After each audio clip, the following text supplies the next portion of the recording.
In 1994, a farmer's plow hit stone on a quiet hill in southeastern Turkey. What archaeologists found underneath would force historians to rewrite the opening chapter of human civilization. A temple twice the age of Stonehenge, older than the wheel, older than writing, older than farming itself, built by people who, according to everything we thought we knew about how civilization works, shouldn't have been capable of building anything at all. And then, centuries later, those same people did something no one has ever fully explained. They buried it themselves and walked away. The hill was called Göbekli Tepe, Potbelly Hill in Turkish.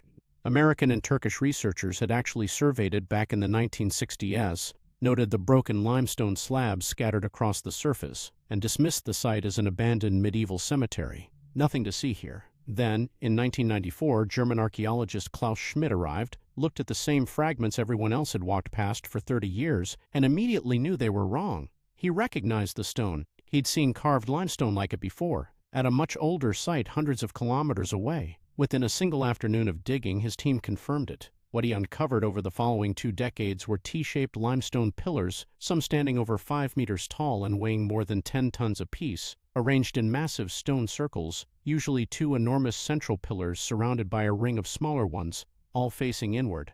And the pillars weren't blank. Carved across their surfaces were more than 300 depictions of animals: foxes mid-stride, coiling snakes, scorpions, circling vultures, wild boar, rendered with a level of artistic precision nobody expected from people who, according to every textbook at the time, were still living hand-to-mouth as hunter-gatherers.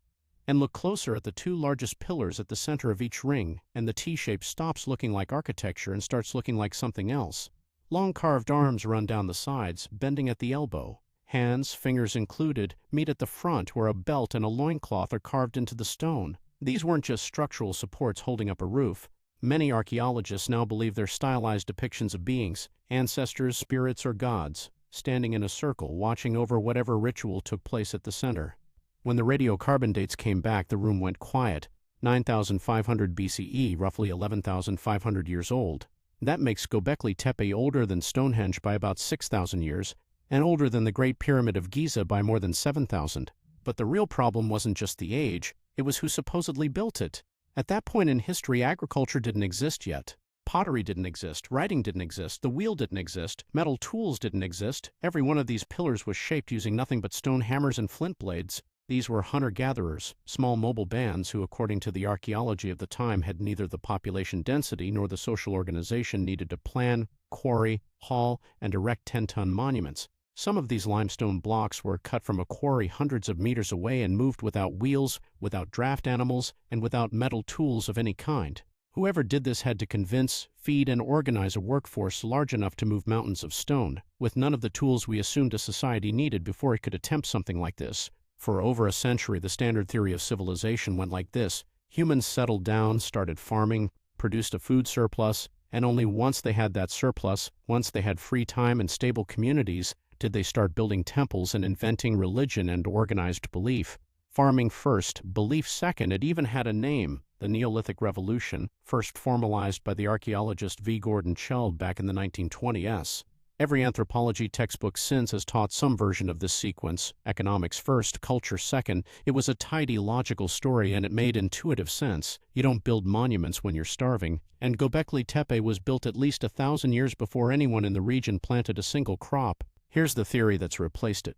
What if belief came first? What if scattered bands of hunter-gatherers who had never had a reason to cooperate on this scale before were pulled together by something else entirely? A shared ritual, a shared myth, a shared reason to build something enormous together. And only afterward, once you have hundreds of people gathered in one place who all need to be fed, do you invent farming out of sheer necessity. Klaus Schmidt himself put it more bluntly than any textbook ever had. First came the temple, then the city.